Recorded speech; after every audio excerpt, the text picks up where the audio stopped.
Bom dia, boa tarde ou boa noite, a depender do horário que você esteja assistindo esse vídeo. Tudo bem com você? Eu sou o professor Fábio e no vídeo de hoje eu gostaria de falar brevemente a respeito das contribuições matemáticas de dois cientistas bastante importantes, Isaac Newton e Gottfried Leibniz. Vamos lá?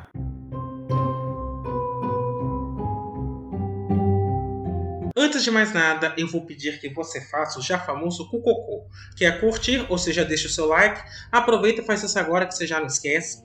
Comenta, ou seja, utilize a área dos comentários para continuar dialogando comigo, apresentando suas dúvidas, ou mesmo apresentando sugestões sobre outros assuntos que você gostaria que fossem abordados neste canal.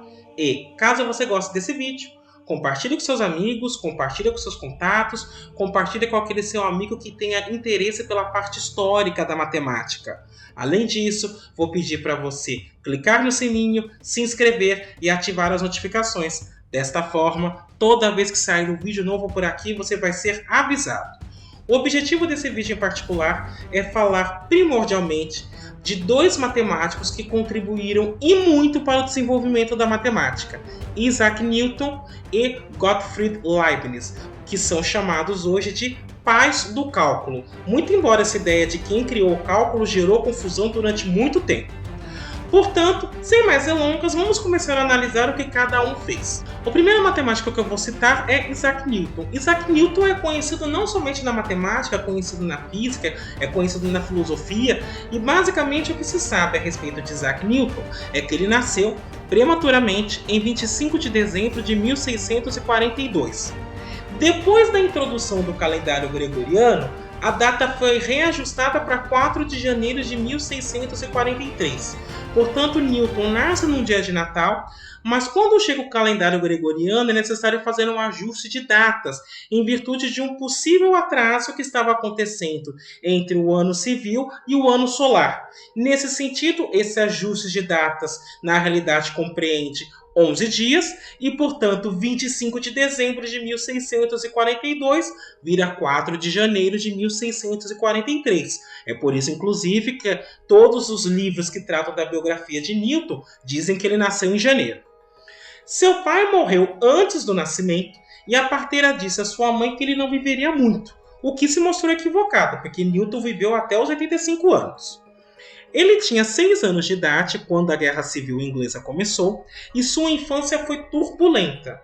Apesar de não ter sido um estudante de destaque, seu tio o enviou para a Universidade de Cambridge. Originalmente, ele se interessava por química, mas após ler os textos de Euclides, acabou se interessando por matemática.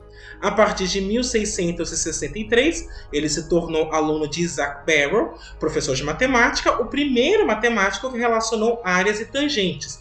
Perceba que é importante ressaltar isso, porque quando você diz que alguém está relacionando área e tangente, no fundo ele está relacionando de maneira muito incipiente, de maneira muito primitiva, o conceito de integral e derivada, porque integral é chamado de problema de área e derivada é chamado de problema da tangente. Em 1665, a Universidade de Cambridge é fechada em virtude de uma pandemia de peste bubônica, e ele acabou indo para a casa da sua família. Foi aí que ele iniciou o desenvolvimento de cálculo. Portanto, o que eu posso dizer neste momento é que Isaac Newton criou o cálculo durante uma pandemia, enquanto estava confinado em casa. O Newton iniciou o cálculo através da sua forma paramétrica, usando o tempo como parâmetro. Assim, ele analisava o movimento de partículas em função da velocidade. Então, como é que ele construiu esta ideia? Ele chamou de O um intervalo de tempo que fosse bem pequeno. Ele chamou de P a velocidade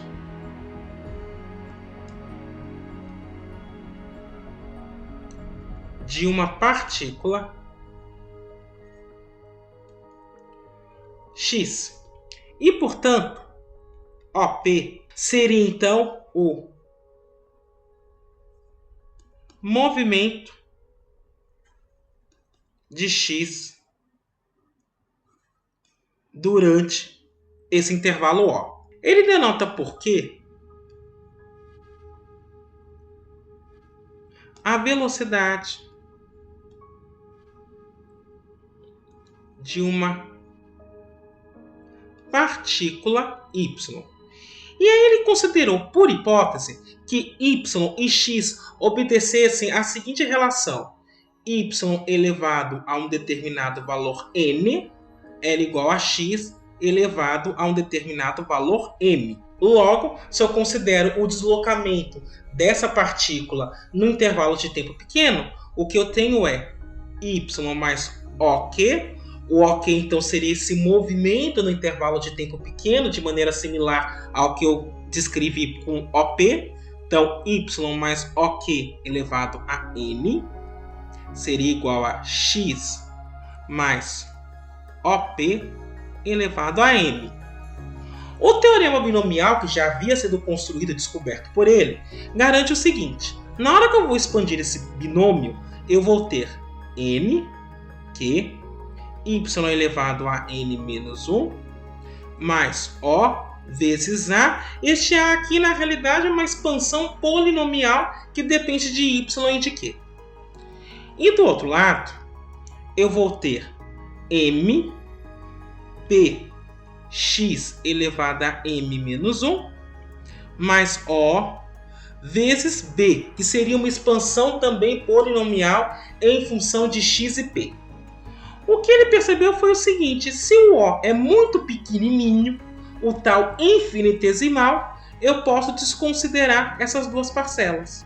E, portanto, eu tenho m, que y elevado a n menos 1, é igual a m px elevado a m menos 1. Agora, eu vou fazer então o seguinte: eu vou passar esse p dividindo e vou passar o n com y elevado a n menos 1 dividindo. Então, o que eu vou ter é q sobre p de um lado é igual a m x elevado a m menos 1 dividido por n y elevado a n menos 1. Agora eu percebo o seguinte: esta hipótese me leva na seguinte expressão: y é igual a x elevado a m sobre n. Basta tirar a raiz enésima. Portanto, eu vou substituir aqui.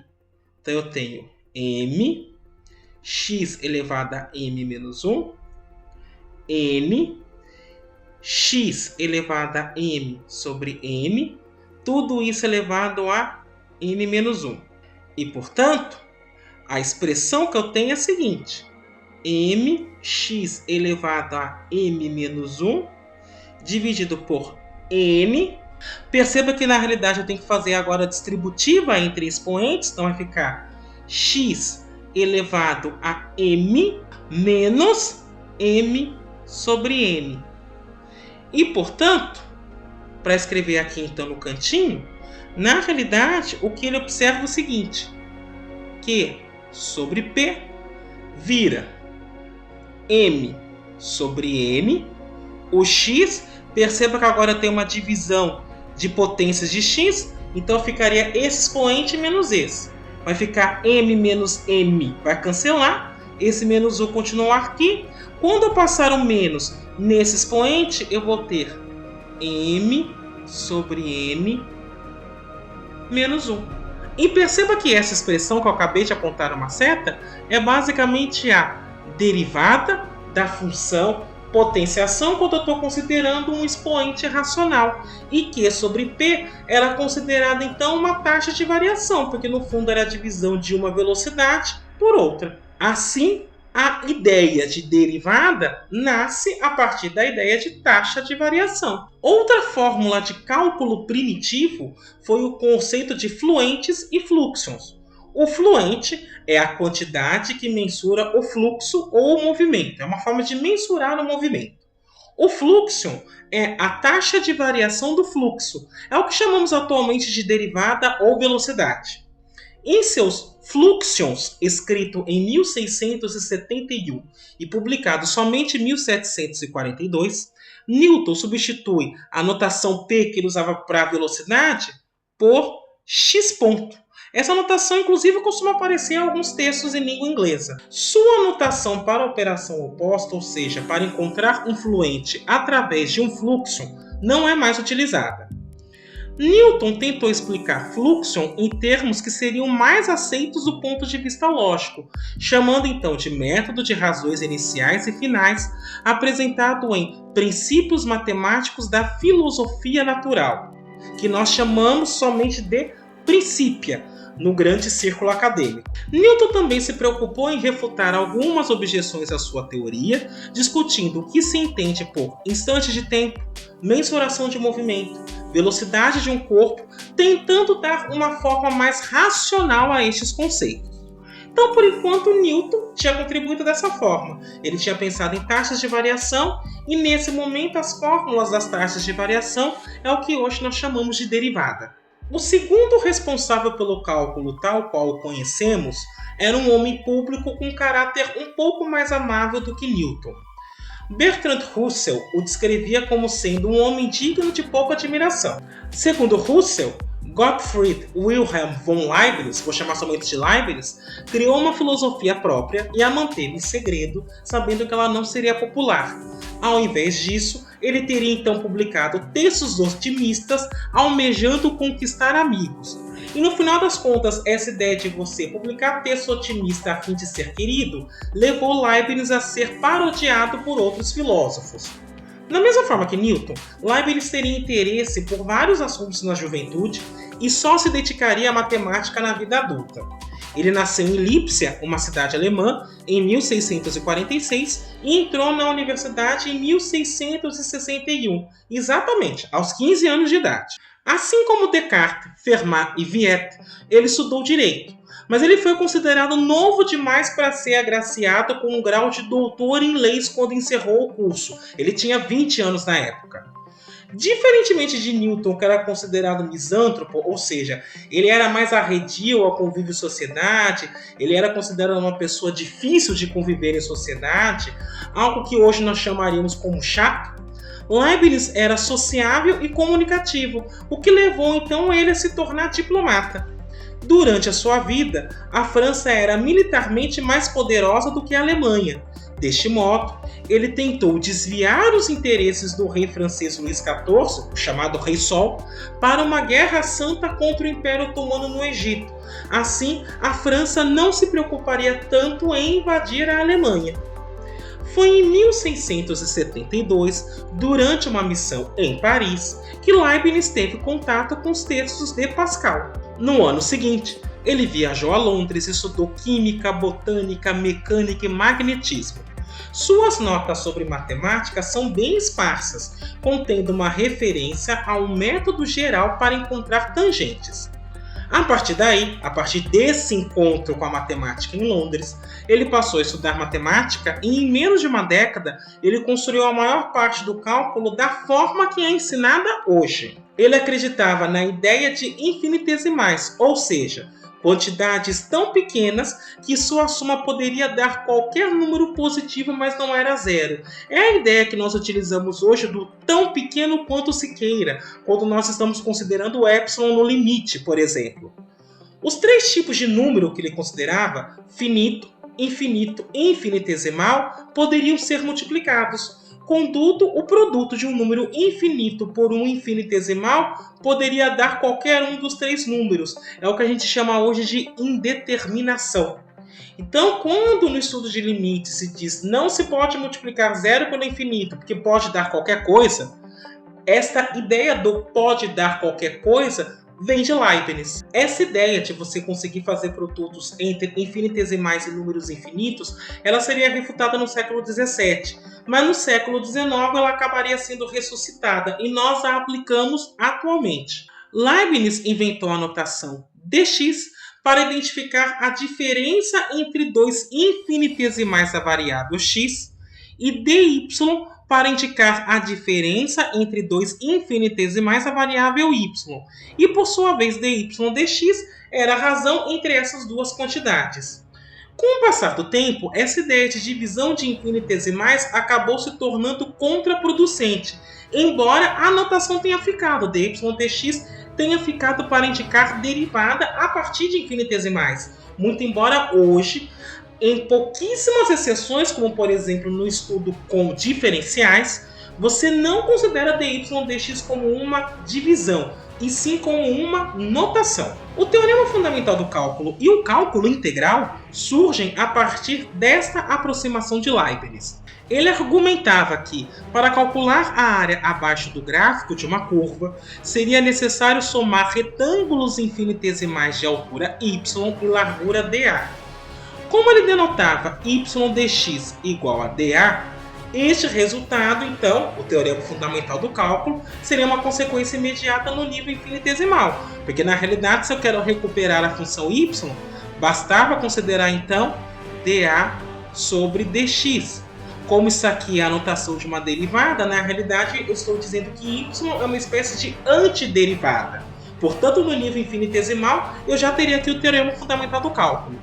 O Leibniz registrou essa ideia de maneira geométrica num artigo sobre quadraturas escrito em Acta Eruditorum, um jornal científico fundado pelo filósofo e matemático alemão Otto Menck em 1682. Então, para ilustrar essa ideia que o Leibniz teve, ele pensou o seguinte: eu estou considerando a curva y igual a f de x, e vou considerar o gráfico desta curva, z igual a f de x, que está abaixo do eixo x. Só que essa função tem uma característica muito peculiar. Em cada ponto x, a f, o valor da f grande aplicada em x, é proporcional a esta área. Então, eu fixo um determinado x, e a f grande desse x é proporcional a esta área que tem entre o gráfico da curva y igual a f pequeno de x no intervalo de 0 até x. Como é que nós registraríamos isso utilizando então uma linguagem moderna? Numa linguagem moderna, nós diríamos o seguinte, que existe uma constante a maior que 0, tá ok. Quando eu faço a vezes f grande, isto vira a integral de 0 a x de f de t dt. Isso, novamente, pensando em notação moderna. O Leibniz provou que essa função f grande, que é chamada de quadratriz por ele, mas não tem nada a ver com a quadratriz grega, é construída a partir de infinitesimais. Ou seja, o que ele provou foi o seguinte, que a vezes df, df seria a variação de infinitesimal, é igual a f de x dx. E, portanto, esse seria equivalente a dizer o seguinte, que df sobre dx, porque aqui eu estou pensando em como quantidades, é igual a f de x sobre a. Portanto, a f seria uma espécie de antiderivada da f pequena. O Leibniz resolveu abreviar, então, a soma de incrementos na área por um S alongado. E quando eu penso, então, num S alongado, eu construo essa notação. Então, eu quero falar de área, é uma soma de infinitesimais. Para abreviar isso tudo, em vez de escrever soma, eu vou usar um S alongado. Um S alongado deu origem a este símbolo que eu estou desenhando. Este símbolo é o que hoje nós chamamos de integral, que, de acordo com Leibniz, podia ser descrito também dessa forma. Então, Leibniz, nesse sentido, definiu também o conceito de integral a partir da soma de infinitesimais, e é o conceito que nós utilizamos hoje, a área abaixo do gráfico de uma curva. As regras básicas para determinar derivadas de funções elementares, bem como de produtos, quocientes e somas de derivadas, foram apresentadas por Leibniz em 1684 num artigo a respeito de tangentes. No artigo datado de 1678 ou 1679, aí não se sabe o ano com precisão, Leibniz indica que sua aproximação por infinitesimais seria inspirada pelo problema da quadratura do círculo. E assim como Newton, Leibniz sentiu necessidade de antecipar objeções à sua teoria. Deste modo, no Acta Eruditorum de 1695, ele aborda infinitesimais que poderiam ser vistos como zero, a possível aplicação de seus métodos a funções do tipo z igual a y elevado a x, então x seria uma variável, e derivadas de ordem superior. Dentre os discípulos de Newton está o matemático inglês Roger Cotes. Coates defendeu a lei da gravitação universal, tal qual a conhecemos, e esta lei havia sido publicada por Newton. Coates também fez alguns cálculos com alguns resultados particulares a respeito de problemas de lote de planos e considerou a extensão de funções definidas por séries de potência de números complexos, derivando então esta fórmula aqui, Iθ, que é Ln do cosseno de θ mais I seno θ, onde I era a raiz de menos 1. Atualmente a gente vê essa fórmula da seguinte maneira, que o cosseno de θ mais I seno θ é igual a E elevado a Iθ. E aí na prática, quando você aplica o Ln dos dois lados, você de fato então chega na expressão que Coates apresenta. Outro discípulo de Newton foi o matemático britânico Brooke Taylor, o mesmo da série de Taylor. Ele desenvolveu um cálculo com diferenças finitas que espelha a ideia do cálculo contínuo que foi feito por Newton e Leibniz, ou seja, a ideia de você fazer numericamente utilizando o método de diferenças finitas foi uma ideia criada por Taylor no momento em que ele estava tentando espelhar aquilo que Newton e Leibniz haviam construído para funções contínuas. Taylor, como eu disse, é mais conhecido pela série de Taylor, cuja aparição ocorreu em 1715, num tratado sobre diferenças finitas. Apesar de ser conhecida de Newton e Leibniz, o mérito de Taylor consiste em apresentar como você gera uma série a partir da derivada de uma função. Em outras palavras, as séries de Taylor já eram conhecidas de Newton e Leibniz, ou melhor dizendo, aquilo que nós chamamos hoje de séries de Taylor já era do conhecimento tanto de Newton quanto de Leibniz. Mas o mérito de Taylor está no fato de que ele mostrou como é que você constrói essa série a partir da derivada de uma função. Tal resultado seria encontrado também de maneira independente pelo matemático suíço John Bernoulli, que era aluno de Leibniz. Os alunos mais proeminentes de Leibniz foram John e James Bernoulli, os quais continuaram os trabalhos de Leibniz e, apesar de serem irmãos, nem sempre tiveram um bom relacionamento. Eles também foram responsáveis pela popularização e pela sistematização do cálculo. Além disso, eles criaram campos de conhecimentos novos, tais como equações diferenciais, cálculo de variações e a teoria da probabilidade. Continuando a falar dos feitos dos discípulos de Leibniz, eu posso citar o trabalho de um nobre francês, o Marquês de L'Hôpital. O Marquês de L'Hôpital contratou John Bernoulli como professor e o pagou por suas descobertas matemáticas. O resultado desse pagamento foi o que nós chamamos hoje de regra de L'Hôpital. A regra de L'Hôpital foi publicada pelo Marquês de L'Hôpital em 1696 no livro intitulado Análise Infinitesimal. Contudo, a regra de L'Hôpital, na realidade, foi construída por John Bernoulli. L'Hôpital comprou esta regra e publicou como se fosse dele. Assim como ocorrera com Newton, os alunos de Leibniz responderam a objeções a respeito do cálculo, neste caso propostas pelo matemático francês Michel Rollo. Inclusive, há um teorema chamado Teorema de Rollo, que se estuda em cálculo, que é construído por este matemático. Em particular, ao final da sua argumentação, quando John Bernoulli estava respondendo às objeções de Rollo, John Bernoulli afirmou o seguinte, que ele só tinha dado uma resposta em virtude do fato de Rollo não ter compreendido o que é cálculo. Em outras palavras, o que o Bernoulli fez foi o seguinte. Ele disse, eu respondo o que você está me perguntando, mas eu só estou respondendo porque como você não entendeu nada mesmo, então eu vou responder, vou me dignar a te dar uma resposta. É claro que ele não colocou nesses termos, mas quando você lê o teor da argumentação, é exatamente isso que ele está dizendo. O cálculo, quando ele foi construído, ele também criou algumas questões filosóficas. As primeiras objeções ao cálculo foram propostas pelo bispo e filósofo irlandês George Berkeley. Inclusive, o sobrenome dele é o nome de uma cidade da Califórnia chamada Berkeley.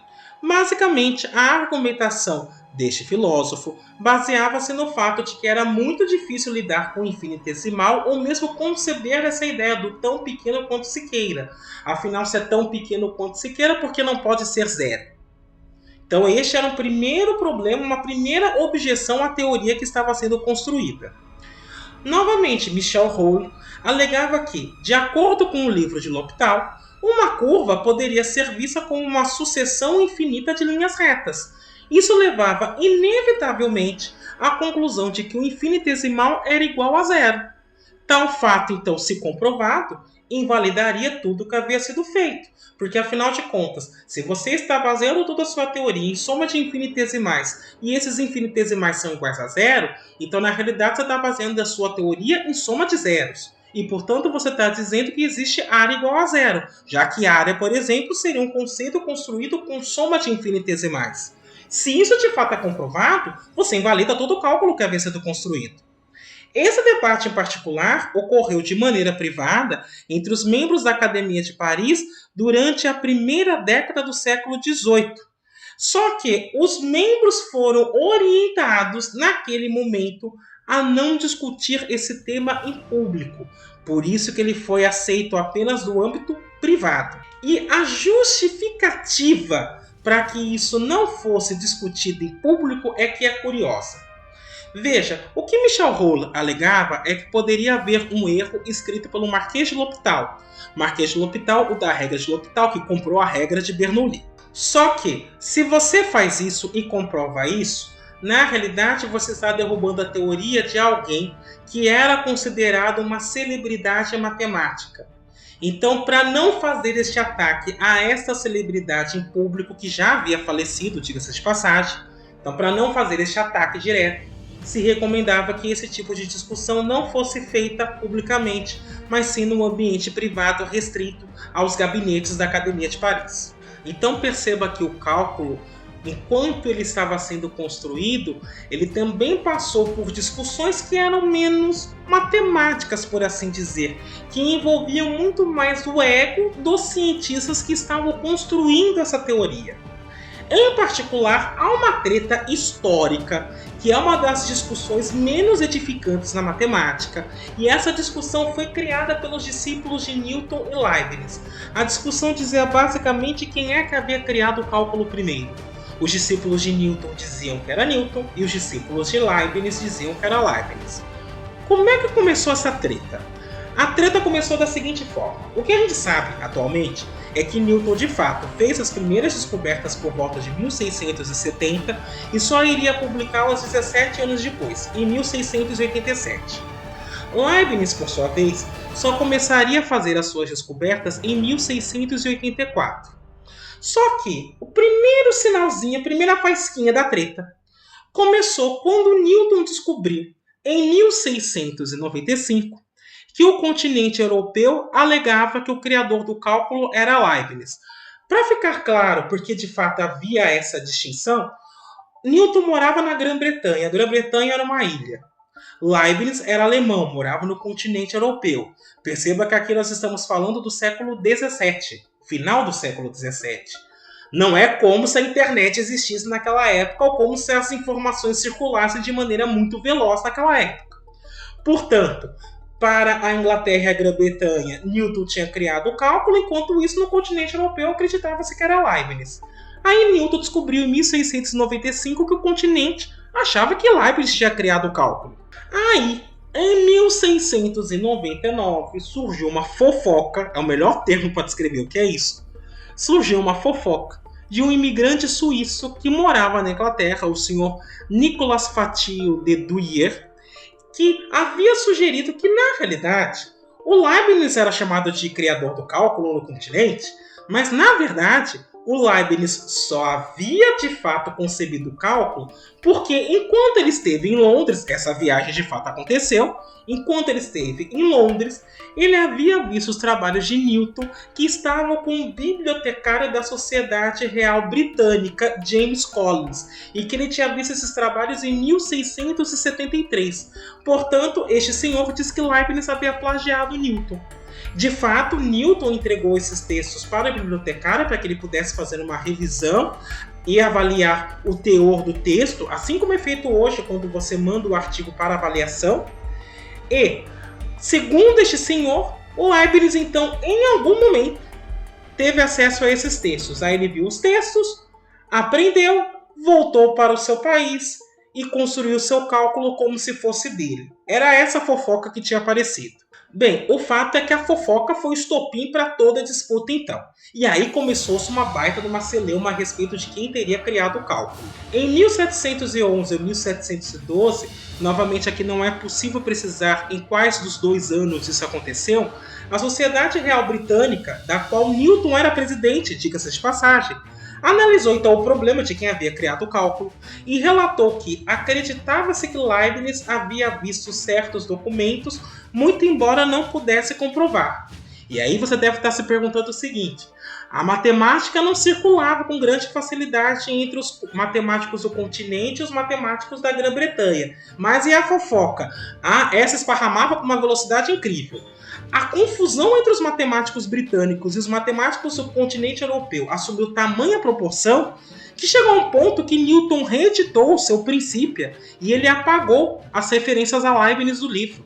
Então ele tinha o Principia com algumas referências, algumas bastante elogiosas a Leibniz. Ele foi lá, pegou o Principia e apagou qualquer referência que tivesse a Leibniz. E aí lançou uma nova edição do livro. O resultado disso tudo é que a notação newtoniana que ele utilizava então para derivadas ou para a soma de infinitesimais, que era uma notação bem confusa, diga-se de passagem, foi utilizada no cálculo por mais de um século. Somente no século XIX, matemáticos do continente europeu como Euler, Lagrange e Laplace encerrariam essa discussão a respeito de quem criou o cálculo. E na realidade, isso se encerra dizendo com tanto faz. Não faz a menor diferença quem tenha sido o criador, tendo em vista que ambos contribuíram com resultados absolutamente distintos.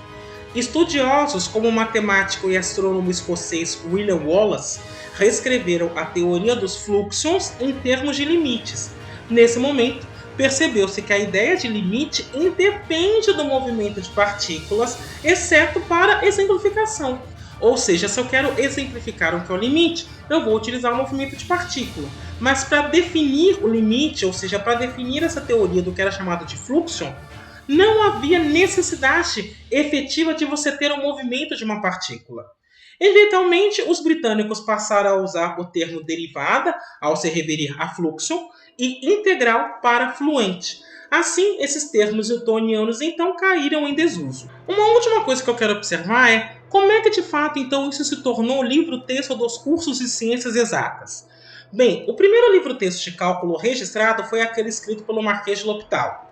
Muitos estudantes conheciam a série de Maclaurin como um caso particular da série de Taylor. O criador da série de Maclaurin foi o matemático escocês Colin Maclaurin, cujo Tratado de Fluxions apresenta uma sistematização do cálculo conhecido à época. O livro italiano Princípios Analíticos para a Juventude Italiana foi traduzido para o inglês em 1801 e se tornou também um livro-texto de cálculo. O que eu quero chamar a atenção é que esse livro foi escrito por uma mulher. Foi escrito pela matemática Maria Gaetana Agnesi. E é importante destacar isso porque essa foi uma das primeiras mulheres a terem destaque na matemática. E perceba que a matemática, se eu pego desde o primórdio, eu estou remontando a coisa de cerca de 5.000 a.C.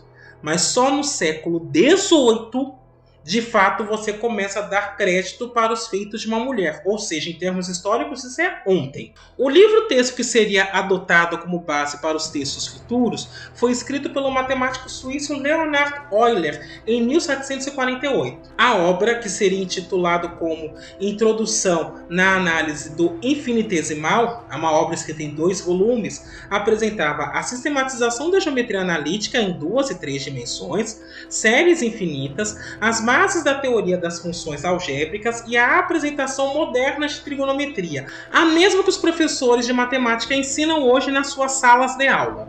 Este livro, em particular, seria seguido por mais 2 obras: Instituições do Cálculo Diferencial, datada de 1755, e Instituição do Cálculo Integral, em 3 volumes, escritos entre 1768 e 1774. Essas obras, em particular, incluíam toda a teoria do cálculo existente e elementos de equações diferenciais, ricamente ilustradas com exemplos desafiadores. Contudo, apesar dessa sistematização, algumas questões ficaram em aberto e não foram abordadas nesse primeiro livro-texto de cálculo e, portanto, se tornaram objeto de estudo posterior. Os temas que de fato não estavam nessa construção do cálculo, nessa primeira sistematização, envolviam integrais não elementares, ou seja, as regras de integração por partes, integração por substituição trigonométrica, frações parciais. O que de fato o cálculo até então trazia são os integrais mais simples, como integral de polinômio, das funções seno, cosseno, integral da exponencial. Ou seja, aquilo que era um pouco mais elaborado não estava nessa primeira sistematização. Ela também não trazia as técnicas para resolver equações diferenciais e também ainda mostrava uma certa dificuldade com o uso de infinitesimal e do infinito. Bem, após então esta visita à construção histórica do cálculo e também aos rumores por trás dessa construção, eu chego ao final desse vídeo. Era exatamente isso que eu gostaria de discutir com você hoje. Espero que tenha sido bastante proveitoso. Eu me despeço por aqui. Até a próxima!